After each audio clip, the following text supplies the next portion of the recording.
Hello everyone! This will be my first time to do pastillas fondant. I usually make fondant using whipped wheat or marshmallow, and those are kinda expensive. Since as a mother who want to save more, we will try more recipes that are cost efficient. For this recipe, pastillas fondant, I will put the complete list of ingredients in the description box. As you can see, we will be needing 2 cups of powdered milk. Any brands will do, but I used today is Nestle Bear brand. Just put everything to your mixing bowl. By the way, I will use this fondant as decoration to CJ's first birthday cake.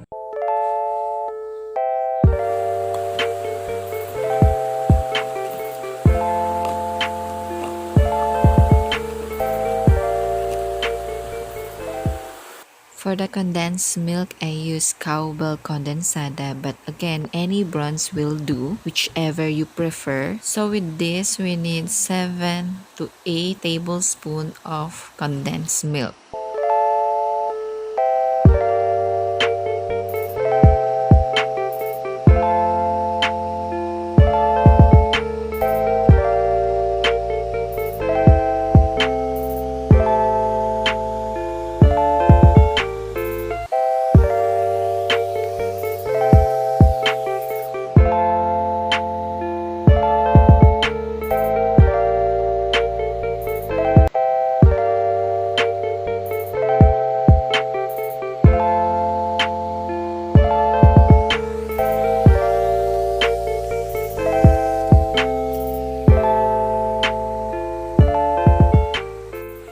Add a half teaspoon of vinegar. I use that to put the vinegar here.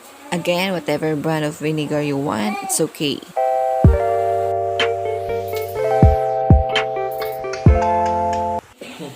Now we can mix everything. I use here my rubber spatula. Others do it by hands, but I prefer using first the spatula so that it won't stick on my hand since the mixture is too sticky.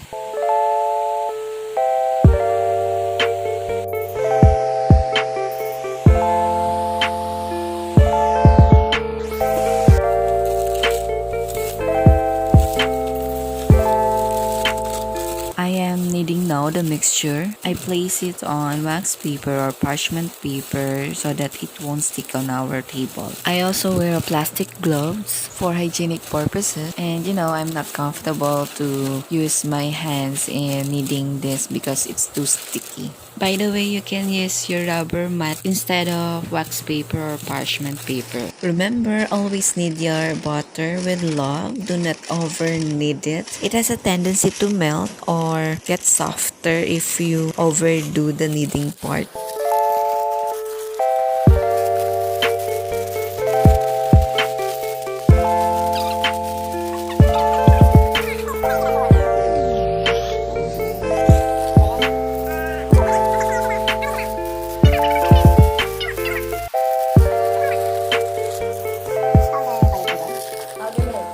So here I just added 3 scoops of powdered milk and kneaded again.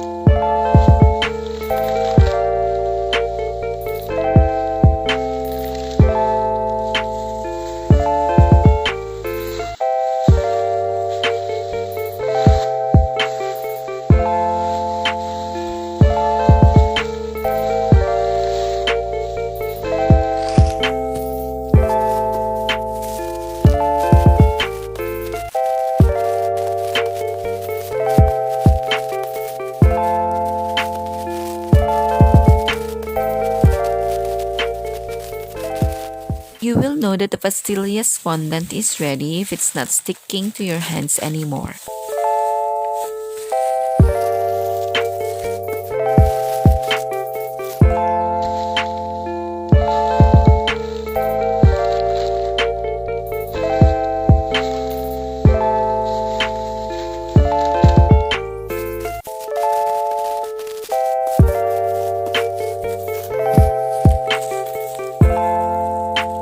Now it's ready, but if you will use it for the next day, just wrap it with your cling wrap and let it stay overnight at room temperature.